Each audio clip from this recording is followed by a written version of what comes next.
अलाउद्दीन खिलजी ने इन विद्रोह को समाप्त करने के लिए या विद्रोह को खत्म करने के लिए क्या उपाय किए उनको देखेंगे। तो इसमें हम खासकर क्या पढ़ने वाले हैं, उसके विद्रोह के कारणों को और उपाय को पढ़ने वाले हैं। तो अलाउद्दीन खिलजी है, इसने पता किया कि जो राज्य है उसमें ये विद्रोह किस कारण से हुए हैं। तो इसको कुछ बातों का पता चला है, कुछ कारणों का पता चला है। वो कौन से कारण थे, एक बार उनको देख लेते हैं और उन कारणों को खत्म करने के उपाय को हम देख लेते हैं। तो जो पहला कारण था विद्रोह के जो कारण व उपाय है, इसमें पहला कारण था राज्य में होने वाली गतिविधियों से सुल्तान अनभिज्ञ था। क्या था? सुल्तान अनभिज्ञ था, यानी कि राज्य में जो भी गतिविधि होती थी उस गतिविधियों से, उन बातों से ये जो राजा था क्या था? अनभिज्ञ था। भाई इसको ये नहीं पता चलता था कि कौन किसके खिलाफ षड्यंत्र कर रहा है और करना चाहता है। तो ऐसा कुछ भी इसको गतिविधियों के बारे में पता नहीं चलता था। तो ये एक कारण था। इस कारण को खत्म करने के लिए इसने जो गुप्तचर विभाग है उसकी स्थापना की, यानी कि गुप्तचर विभाग की इसने स्थापना की। वैसे जो गुप्तचर विभाग है उसकी स्थापना बलबन कर चुका है, लेकिन बड़ी संख्या में इसने भी क्या की? स्थापना की। और इस गुप्तचर विभाग में एक बरीद होता था, बरीद यानी कि गुप्तचर विभाग का अधिकारी होता था, और गुप्तचर होते थे जिनको मुन्हिस कहा गया। बरीद गुप्तचर अधिकारी को कहा गया और मुन्हिस कहा गया गुप्तचर को, यानी कि जो सेना नायक हो, वो जो सैनिक होते हैं एक तरह से, उनको क्या कहा गया? मुन्हिस कहा गया। ये जो गुप्तचर है इनकी स्थापना जगह जगह की गई है, जैसे मंडियों में की गई है, बाजारों में की गई है। बड़े जो अमीर जो लोग थे उनके घरों में या उनके महलों में इसकी स्थापना की गई है, यानी कि वहाँ पर गुप्तचरों को लगाया गया है और ये पता किया है कि ये क्या क्या षड्यंत्र कर रहे हैं और उन षड्यंत्र को इसने क्या किया? खत्म किया। तो पहला विद्रोह इस कारण हुआ था और उसका जो उपाय था इसने बता दिया कि गुप्तचर विभाग की क्या की थी? स्थापना की थी। दूसरा जो विद्रोह का कारण था वो कारण था जैसे त्योहार होते हैं, उत्सव होते हैं और भोज होते हैं। भोज मतलब समारोह होते हैं। समारोह के अवसर पर मदपान कर या मदिरा पी करके सभाओं में षड्यंत्र का रचा जाना। जो अमीर लोग होते थे, जो बड़े अधिकारी लोग होते थे, वो क्या करते थे? वो त्योहार मनाते थे और समारोह करते थे, ठीक है। और इसी के साथ साथ में वो क्या करते थे? उत्सव वगैरह मनाते थे। तो इसमें जो बड़े लोग होते थे वो मदिरा पान करते थे, और जो मदिरा पान करते हैं आदमी तो अपनी ही दुनिया में खो जाता है। तो ये भी अपनी ही दुनिया में खो जाते थे और जो सुल्तान होता है उसके खिलाफ षड्यंत्र करते थे कि ये जो सुल्तान है ये हमको अच्छा नहीं लग रहा है, इसको गद्दी से उतारो, ठीक है, और किसी दूसरे सुल्तान को गद्दी पर बैठाओ। तो ऐसे षड्यंत्र करते थे ये। इन बातों का जब इसको पता चला अलाउद्दीन खिलजी को, तो इसने इसने दरबार में मदिरा पान करने को बंद कर दिया। खुद भी ये मदिरा पान करता था, लेकिन इसने उसको भी क्या कर दिया? बंद कर दिया। और सभी जितने भी मदिरा पान करने वाले जो भी बर्तन थे सबको इसने तोड़ दिया। तो ये मदिरा को लाना इसने वर्जित कर दिया। कोई भी मदिरा खरीद कर नहीं ला सकता था और कोई भी मदिरा नहीं पी सकता था। अगर वो ऐसा करता हुआ पाया गया तो उसको दंडित किया जाता था। तो ऐसा इसने कारण का पता लगाया और उनका उपाय भी किया। उनका उपाय यही किया कि मदपान क्या कर दिया? इसने निषेध कर दिया। तीसरा जो कारण था ये था सामंत वर्गों में वैवाहिक संबंधों ने उनकी शक्ति में वृद्धि की, जिससे सुल्तान को चुनौती मिली। देखो भाई, अगर कोई बड़ा आदमी है, मान लो कोई नेता है, अगर वो किसी दूसरे नेता से संबंध बनाएगा तो उसकी जो राजनीति है उसमें वृद्धि होगी। लेकिन जो नेता है अगर किसी छोटे आदमी से संबंध बनाएगा तो उसकी राजनीतिक जो स्थिति है वो उसमें उत्थान नहीं होगा, वो नहीं बढ़ेगी। तो जो सामंत वर्ग के लोग थे, यानी कि जो बड़े आदमी थे, बड़े लोग थे, वे आपस में वैवाहिक संबंध बनाते थे, जिससे उनकी स्थिति मजबूत होती थी, दृढ़ होती थी। और इसी वजह से जब उनकी स्थिति सुदृढ़ होती थी तो वे दिल्ली के सुल्तान को चुनौती देते थे, उसकी बातों को नज़रअंदाज करते थे, मनचाहा मान लेते थे और मन करा नहीं मानते थे। एक तरह से इनकी क्या बनी हुई थी, यूनियन बनी हुई थी, संघ बना हुआ था। तो जब सुल्तान को लगा कि ये तो जो है मुझको चुनौती दे रहे हैं, तो उन्होंने इनके वैवाहिक संबंधों पर रोक लगा दी और ये कह दिया कि जब तक राजा की आज्ञा नहीं होगी तुम किसी भी बड़े आदमी से नहीं मिल सकते, आपस में नहीं मिल सकते, मेल मिलाप नहीं कर सकते, समारोह में उसको नहीं बुला सकते, यानी कि दावत में उसको उनको नहीं बुला सकते, और जो विवाह है विवाह भी तुम राजा या सुल्तान की मर्जी से ही करोगे, ऐसा नियम इसने बना दिया। तो अब ये जो सुल्तान है ये क्या लगा रहा है, अंकुश लगा रहा है सामंत वर्गों पर। इसके बाद आता है चौथा कारण। चौथा जो कारण है वो है प्रजा के बीच में एक धनी उद्दंड वर्ग प्रस्तुत हुआ या उजागर हुआ या उत्पन्न हुआ, जो बराबर सुल्तान की सत्ता को चुनौती देने लगा था। इसमें एके ने भूपतियों को दोषी ठहराया।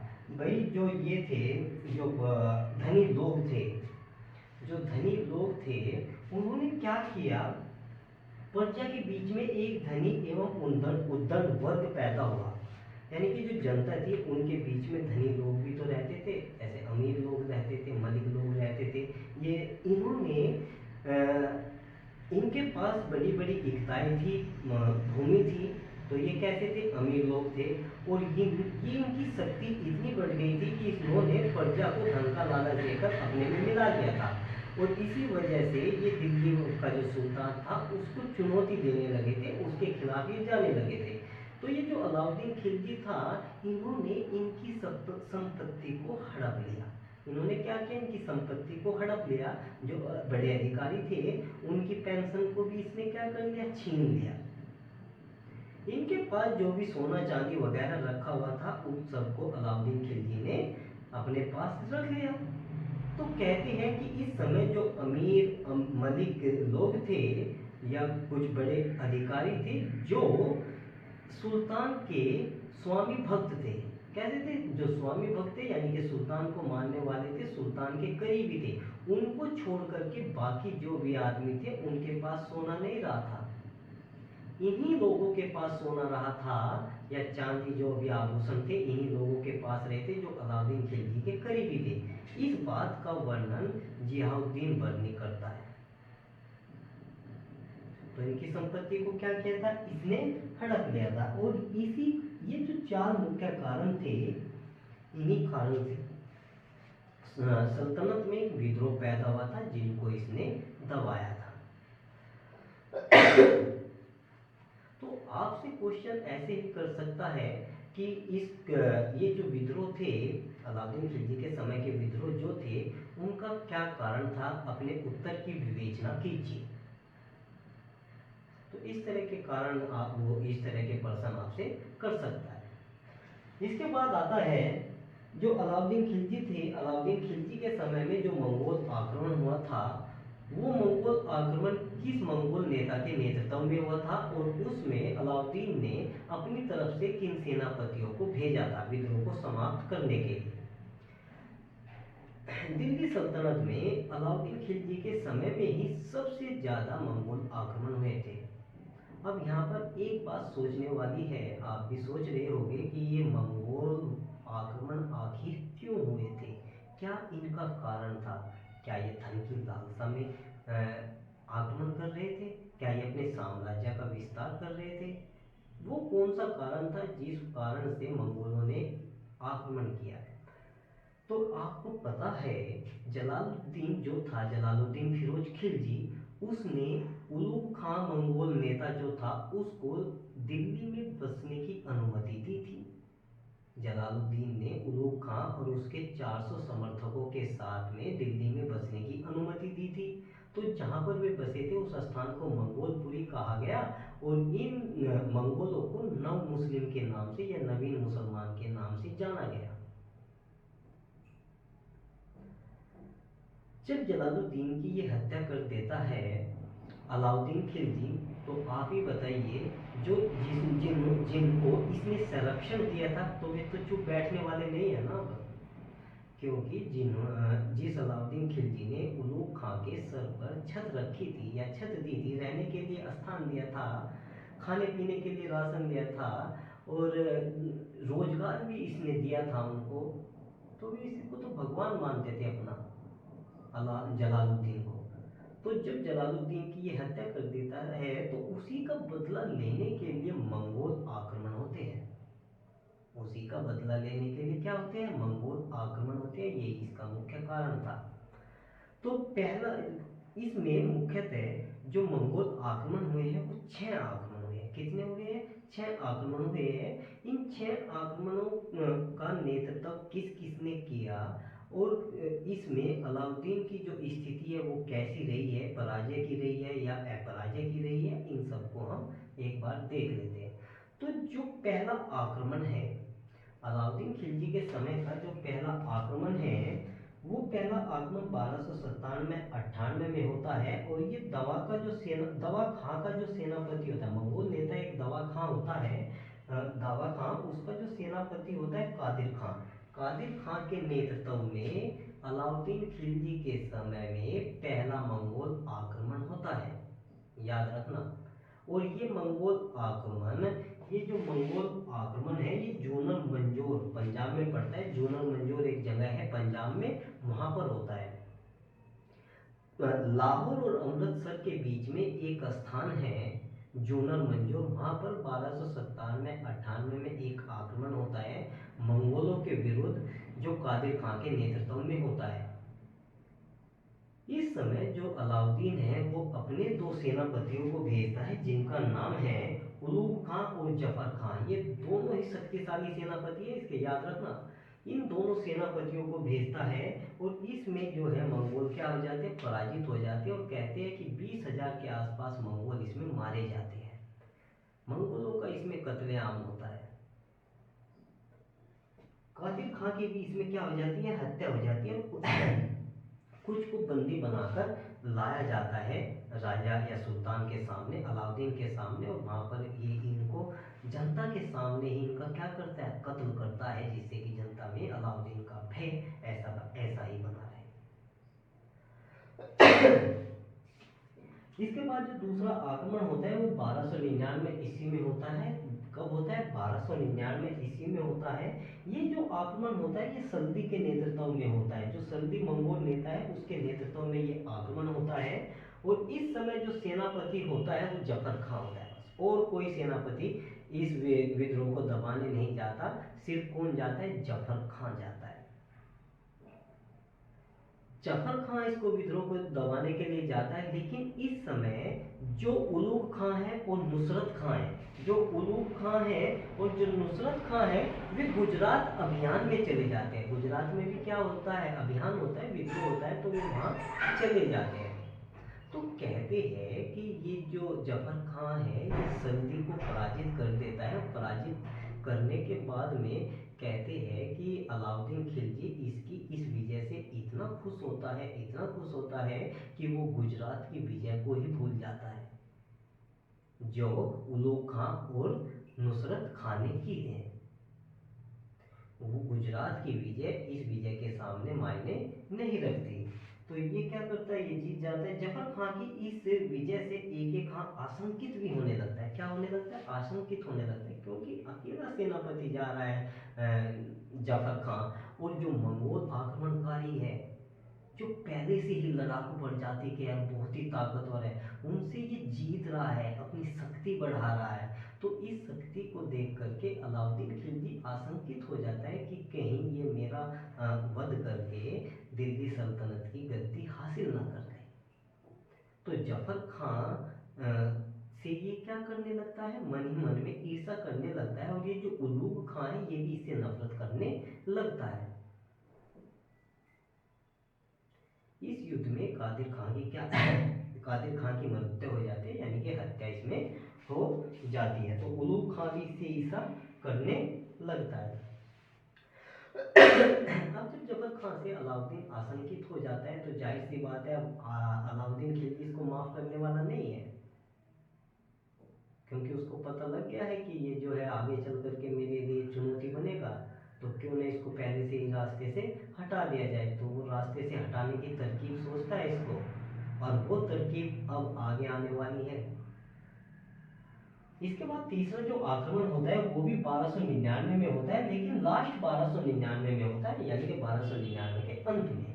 तो इसमें जो दवा खां का पुत्र होता है कुतलुग खां, कौन होता है? कुतलुग खां। ये मंगोल सेना का नेतृत्व करता है।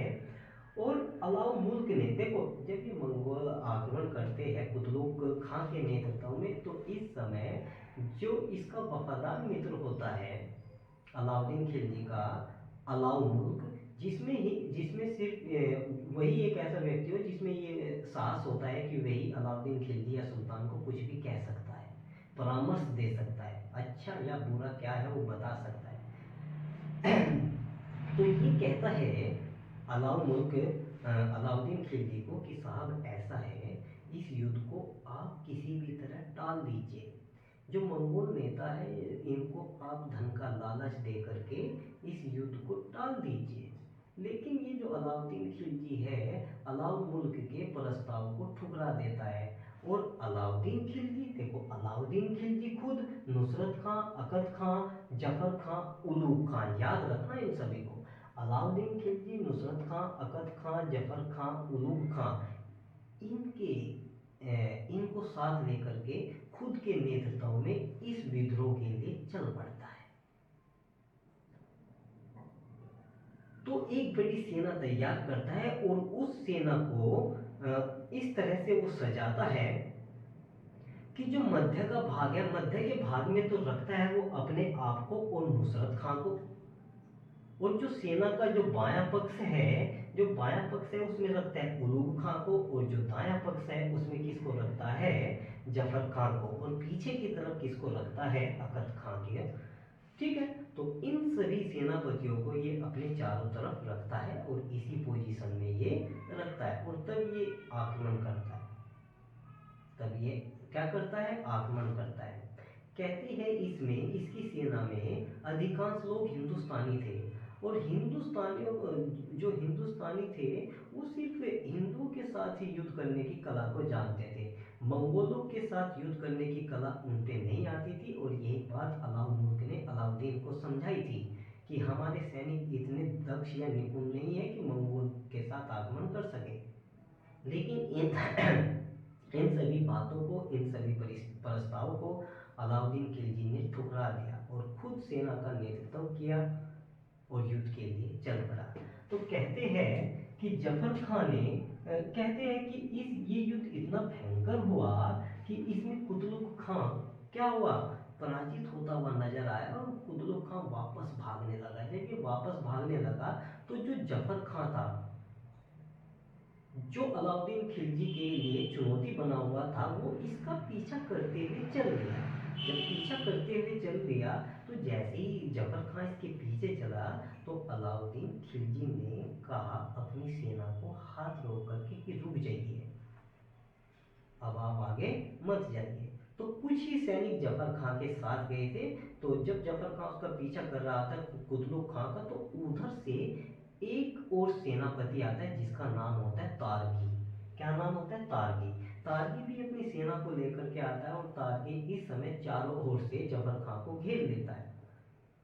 गिने चुने उसके सैनिक होते हैं जफर खां के, और जफर खां होता है तो उनको क्या कर लेता है? तारगी घेर लेता है। अब जब ऐसी स्थिति होती है तो दूर बैठा हुआ जो सेनापति होता है जफर खां, उसको याद आई अलाउद्दीन खिलजी की। कहता है कि साहब हमको यहाँ पर इन्होंने घेर लिया है, और आप हमको किसी भी तरह सेना लेकर आइए, कुछ सैनिक भेजिए और खुद भी आइए, इनसे मुकाबला कीजिए, मुझे बचा के ले जाइए। तो कहते हैं उसने इसके इस पत्र का या उसके इस सवाल का कोई भी जवाब नहीं दिया था अलाउद्दीन खिलजी ने। तो यहाँ पर के जो तारगी की सेना है वो जफर खां को पराजित कर देती है, और साथ ही में उसकी हत्या भी कर देती है। तो यहाँ से जो अलाउद्दीन खिलजी का कांटा था वो जफर खां के रूप में निकल जाता है, और मंगोलों पर एक तरह से विजय भी पा लेता है। कौन? अलाउद्दीन खिलजी। तो ये जो विजय थी ये अलाउद्दीन खिलजी की दोहरी विजय थी, हो जाती है। तो याद रखना जो जफर खां मरा था वो तीसरे युद्ध में मरा था, 1299 ईस्वी में था, और उस युद्ध का नेतृत्व कुतलुग ने किया था, और जिस सेना ने इसको मारा था उसका नेतृत्व तारगी ने किया था। इसके बाद जो चौथा आक्रमण होता है वो 1303 ईस्वी में होता है। किसमें होता है? 1303 ईस्वी में होता है। 1303 ईस्वी बहुत ही महत्वपूर्ण है, क्योंकि इसी समय अलाउद्दीन खिलजी चित्तौड़ अभियान करके वापस आ रहा होता है। ये चित्तौड़ अभियान इसमें अलाउद्दीन खिलजी के इतिहास में बहुत ही महत्वपूर्ण है। तो ये जो है चित्तौड़ अभियान करके वापस आ रहा होता है। इस समय जो मंगोल नेता है वो कौन था? तारगी था, जिसने जफर खां को मारा था। तो तारगी जो था इसका मंगोल नेता था, और यानी कि अलाउद्दीन खिलजी चित्तौड़ अभियान से लौट रहा था। तो इसकी जो सेना थी वो थकी हुई थी। तो थकी हुई सेना थी तो उसको आराम की भी तो जरूरत थी। तो वो आराम करने के लिए दिल्ली में ही एक स्थान है सीरी का किला, जो अलाउद्दीन खिलजी ने बनाया था। अलाउद्दीन खिलजी ने एक किला बनवाया था, सीरी का किला, जो 1000 स्तूपों या जो 1000 स्तूनों यानी कि खंभों पर खड़ा हुआ है, पिलर पे 1000 पिलरों पे खड़ा हुआ वो किला है, जिसको 1000 सतून का किला भी कहा जाता है या सीरी का किला भी कहा जाता है। इसको अलाउद्दीन खिलजी ने ही बनवाया था, और ये किला इसलिए बनवाया था क्योंकि इसने इसको अपनी दूसरी राजधानी बनाया था। पहली राजधानी इसकी दिल्ली थी, फिर दूसरी राजधानी इसको कौन सी बनवाई बाद में? सीरी। तो सीरी इसकी दूसरी राजधानी है अलाउद्दीन खिलजी की। तो सीरी में ही ये आकर रुके थे। एके ने सीरी किले में सुरक्षा का प्रबंध किया था, यानी कि अपनी सुरक्षा का प्रबंध किया था, उसमें ही आके ये रुके हुए थे। तो इसी समय अचानक से तारगी खां क्या कर देता है? आक्रमण कर देता है। लेकिन इस समय ये तारगी जो है 2 माह तक यहाँ पर इंतजार करता है। किले के बाहर ही क्या करता है? 2 माह तक इंतजार करता है। जब अंदर से कोई प्रतिक्रिया वगैरह नहीं आती तो ये जो है वापस लौट जाता है तारगी। क्या हो जाता है? वापस लौट जाता है। इस आक्रमण से एक खां यानी कि अलाउद्दीन खिलजी सचेत हुआ, और उसने आक्रमणों का हल ढूंढने लगा। कहते हैं कि इतनी सुरक्षा के बाद भी जब आक्रमण हुआ तो अलाउद्दीन खिलजी ने सोचा कि इन आक्रमणों का आखिर कारण क्या है? क्यों ये कारण हुआ? क्यों ये युद्ध हुआ है? किस कारण से हुआ है? इतनी सुरक्षा के बाद भी ये अंदर कैसे आ गए मंगोल? तो इन्होंने अलाउद्दीन खिलजी ने इस आक्रमण का कारण ढूंढा। सीरी किले को सुदृढ़ कर राजधानी बनाया। इसने सीरी किले को सुदृढ़ किया और उसको अपनी राजधानी बनाया। किले की मरम्मत व नए किलों का निर्माण किया, नए किले बनवाए, और जो पुराने किले थे उनकी मरम्मत करवाई। इस तरह से अपनी रक्षा इसने की थी। और सूबेदारों की, यानी कि इन किलों में या फिर अलग अलग जगहों पर इसने सूबेदारों की और अच्छे सैनिकों की नियुक्ति की, जिससे कोई भी आक्रमणकारी अंदर ना आ सके। तो इसने अपने सुरक्षा के इंतजाम इसलिए किए थे। इसके बाद जो 5वां आक्रमण है, 5वां आक्रमण होता है 1305 ईस्वी में, और इसमें जो मंगोली नेता होते हैं, जो मंगोल वो होते हैं नेतृत्वकर्ता, उनका नाम है अली बेग व तारताक। अली बेग व तारताक 2 है, जो अमरोहा के निकट, यूपी में पड़ता है, जो अमरोहा के निकट युद्ध करते हैं अलाउद्दीन खिलजी के खिलाफ। ठीक है। तो इसमें अलाउद्दीन अपनी तरफ से मलिक नायक को भेजता है। किसको भेजता है? मलिक नायक को भेजता है इस युद्ध में मलिक नायक को भेजता है।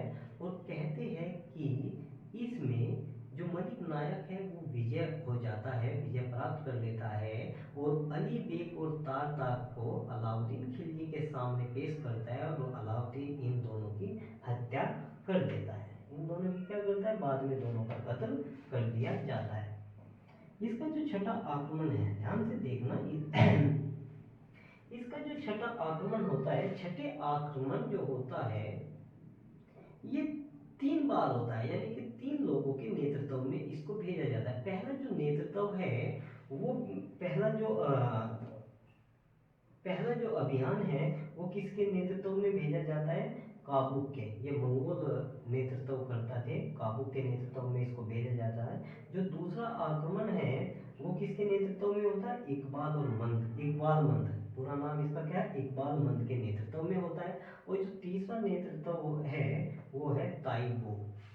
तो 3 अभियान इसके नेतृत्व में भेजे जाते हैं, इकबाल के नेतृत्व में भेजे जाते हैं। इकबाल से पहला जो नेतृत्व होता है वो काबुक के नेतृत्व में भेजा जाता है। दूसरा जो अभियान है वो इकबाल मंद के नेतृत्व में भेजा जाता है। और तीसरा जो अभियान है वो जो अभियान है ताइबू के नेतृत्व में भेजा जा रहा है। ये तीनों मंगोल नेता थे। इन तीनों को दबाने के लिए अलाउद्दीन खिलजी अपने एक जो सेनापति होता है, जो सेना नायक होता है, जो अलाउद्दीन खिलजी का वफादार होता है, उसका नाम है मलिक काफूर। मलिक काफूर को ये नेतृत्व दबाने के लिए भेजता है। कहते हैं कि मलिक काफूर इन तीनों अभियानों को दबा देता है और विजय प्राप्त कर लेता है। मलिक काफूर ने हराया था, किसको हराया था? काबुल को हराया था, रावी नदी पर हराया था। फिर जो है काफूर नागौर की ओर बढ़ा, क्योंकि ये मंगोल किस तरफ बढ़ गए थे? नागौर की ओर बढ़ रहे थे, यानी कि राजस्थान की तरफ आ रहे थे। तो मंगोल इसमें क्या हुए? पराजित हुए और भाग गए। बंदी जो इसमें बंदी बनाए गए थे, देखो जो इस युद्ध में बंदी बनाए गए थे उनको मलिक काफूर लेकर के आता है और अलाउद्दीन खिलजी के सामने पेश करता है। तो अलाउद्दीन खिलजी इन सभी को जो बंदी बनाए गए थे उनको हाथी के नीचे कुचलवा देता है और उनके जो सर होते हैं उनको जो बदायूं होता है बदायूं के फाटक पे लटका देता है। तो देखो ये कितना खतरनाक था। अलाउद्दीन खिलजी अपने जो दुश्मन थे, जो विद्रोही थे, उनको एक भी मौका नहीं देता था, तुरंत खत्म करता था।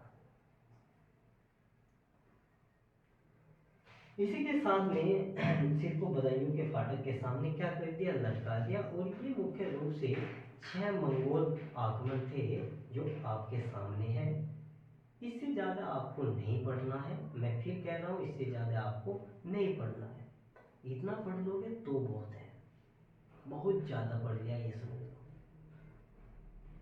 अब ये जो आक्रमण हुए थे मंगोल, एक एक जो मंगोल नीति थी वो क्या थी? यानी कि जो मंगोल आक्रमणकारी थे उनको रोकने के क्या उपाय थे, क्या नीति इसने अपनाई थी, एक बार उसको देख लेते हैं। तो रक्त एवं तलवार की नीति इसने अपनाई थी। जैसे बलबन ने लोह एवं रक्त की नीति अपनाई थी, ऐसे ही इसने रक्त एवं तलवार की नीति अपनाई थी। यानी कि युद्ध का सामना तलवार से करो और जो भी मिले उसका खून बहा दो। यही क्या थी? रक्त एवं तलवार की नीति थी। इसकी जो नीति थी रक्षात्मक, आक्रामक, विस्तारवादी नीति थी। कैसी नीति थी? रक्षात्मक थी, आक्रामक थी और विस्तारवादी थी। देखो कैसे। रक्षात्मक तो इसलिए थी क्योंकि ये मंगोलों से रक्षा करने के लिए नए किलों का निर्माण कर रहा था और पुराने किलों की मरम्मत कर रहा था और वहाँ पर सूबेदारों को और अच्छे सैनिकों को नियुक्त कर रहा था। आक्रामक नीति ये थी कि मेरे भाई ये जो अलाउद्दीन खिलजी था ये रक्षा में कम विश्वास करता था, आक्रमण करने में ज़्यादा विश्वास करता था। तो ये विद्रोहियों पर आक्रमण करता था, संधि वगैरह नहीं करता था और ना ही उनको वापस जाने के लिए बोलता था और ना ही खुद पीछे आता था, हटता था मतलब। तो ये जो नीति थी कैसी थी? आक्रामक की नीति थी। इसके साथ ही ये जो आक्रमण करता जरूर था मंगोलों से, लेकिन दूसरी तरफ जो इसके साम्राज्यवादी विस्तार था, यानी कि साम्राज्य को बढ़ाने की जो नीति थी उसको भी बंद नहीं किया था। ये साम्राज्य का क्या कर रहा था? अपना विस्तार कर रहा था और अपनी सेना को सुदृढ़ बना रहा था। लेकिन जो बलबन था उसने रक्षात्मक नीति अपनाई थी। कौन सी अपनाई थी? रक्षात्मक नीति अपनाई थी। विस्तारवादी नीति उसने नहीं अपनाई थी। जब वो इनसे रक्षा कर रहा था तो तब वो अपने साम्राज्य का विस्तार बलबन नहीं कर रहा था। तो आपको इसमें बलबन और अलाउद्दीन के जो अंतर है वो देखने को मिलेंगे, जिससे आप दोनों के अंतर को आसानी से समझ जाओगे। इसने क्या किया, इसने क्या किया, पुराने किलों की मरम्मत व नए किलों का निर्माण किया और सीमावर्ती प्रदेशों में विश्वास पात्र अधिकारी थे, जो इसके विश्वास के अधिकारी थे, उनको नियुक्त किया। अच्छे सैनिकों की तैनाती की। अच्छा सेना नायकों की स्वामी भक्ति प्राप्त थी। देखो इसकी जो सेना में सेना नायक थे, वो बड़े ही स्वामी भक्त थे, अपने स्वामी के प्रति जान न्यौछावर करने वाले थे। जैसे उलूग खां हुआ, जफर खां हुआ, अकद खां हुआ, मलिक काफूर हुआ, नुसरत खां हुआ, ये ऐसे वफादार थे जो इसके एक ही इशारे पर किसी की जान दे भी सकते थे और अपनी जान दे भी सकते थे। मंगोलों के विरुद्ध सदैव रक्षात्मक नीति का अनुसरण न कर आक्रामक नीति अपनाई और उन्हें पराजित किया। जो अलाउद्दीन खिलजी था, इसने हमेशा रक्षात्मक नीति का पालन नहीं किया, किया है रक्षात्मक नीति का, लेकिन हमेशा नहीं किया। आक्रामक नीति भी इसने अपनाई, यानी कि उन पर आक्रमण भी किया। और इसी के साथ साथ इसने विस्तारवादी नीति भी अपनाई, विस्तार भी करता रहा। तो यहाँ पर इसके ये जो विद्रोह थे और विद्रोह के कारण थे वो समाप्त हो जाता है, और मंगोलों के आक्रमण और उनकी नीति भी क्या हो जाती है, समाप्त हो जाती है। इसके आगे हम पढ़ने वाले हैं, जो ये अलाउद्दीन खिलजी था, इसने साम्राज्य विस्तार के लिए कौन कौन से अभियान किए, उत्तर में कितने अभियान किए और दक्षिण में कितने अभियान किए, अब आगे हम उन्हीं को पढ़ने वाले हैं। देखो इसके जो मंगोल आक्रमण है, उनके जो नेतृत्व करता है, एक बात उनको आप ऐसे आसानी से लिख लेना और याद कर लेना। पहला जो आक्रमण करता था कादिर था। कौन था? कादिर था। फिर सल्ती है, कादिर सल्ती तुगलक, कादिर सल्ती तुगलक, तारगी। और पांचवें में कौन आता है, पांचवें आक्रमण में कौन आता है, अली बेग और तारताक आता है। ठीक है, पांच तक आपको याद रखना है, छठा आप याद रख लोगे, क्योंकि छठे में तीन लोगों का नेतृत्व आया था। पहला आता है काबू का, दूसरा आता है इकबाल मंद का, और तीसरा आता है ताइबू का। तो ऐसे इसको याद रखना, जब हम याद कर सकते हैं तो आप भी कर सकते हो, बस थोड़ा सा प्रैक्टिस या अभ्यास की जरूरत है। ओके, ये हो जाता है आपका कंप्लीट।